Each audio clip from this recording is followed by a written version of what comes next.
Isang mapagpalang araw po sa ating lahat. Ako si Godfrey Quizon and this is my devotion for today, January 8, Wednesday. So, ang topic po natin for today is, totoo bang may walang hanggang parusa? So, ang scripture po natin for today is Matthew chapter 25, verses 41 and 46. Basahin ko po. Then he will say to those who on his left, "Depart from me, you who are cursed, into the eternal fire, prepared for the devil and his angels." In Matthew chapter 25 verse 46 naman po. Then they will go away to eternal punishment, but the righteous to eternal life. So dito na po nasagot sa scripture natin, Matthew chapter 25 verse 41 and 46. Eternal, ibig sabihin walang katapusan, yung pupuntahan those sa left ni Jesus kapag kukuhain na po niya tayo. Kaya nga, depart from me, you who are cursed, into the eternal fire. Sabihin sa walang hanggang apoy. So, first teaching po natin for today is, hell is a place of torment. So, alam naman po natin yun na walang hanggan po tayo separated kay God. Sabihin, puro paghihirap lang yung mararanasan natin.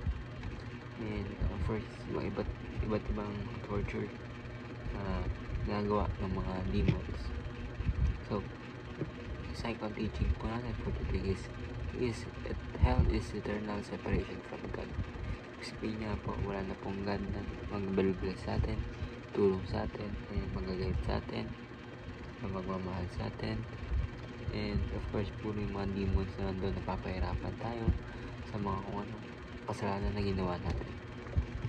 So, third teaching po is, hell is unlikely be annihilated. Annihilated.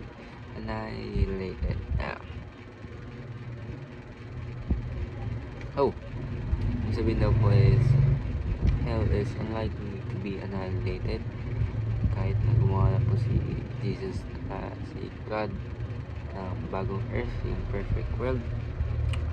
And of course, siguro mag-exist pa rin talaga siya, possibility yun. And we will not rule out the possibility, no? Then may race din sila, they're annihilated, they will be annihilated. So, application po natin for today is, seek the truth about hell. For example, kung meron ba talaga nga hell, and may eternal separation po pa kay God, which is in-discuss natin. So, pag-aral pa po kayo about dun. And second application po natin is, see unbelievers as emergency patients. Sabihin, mga alam natin unbelievers is kailangan makakaw pa po natin or may dala po sa relationship sa ating Panginoon, sila din po ay maligtas. So, third teaching po natin o last application is, snatch people from the fire. Ibig sabihin, kailangan po talagang agad-agaran po natin silang i-rescue dahil pupunta na po sila doon. And of course, makasalanan din po sila katulad natin, pero of course, sila po ay lumalangoy sa kasalanan.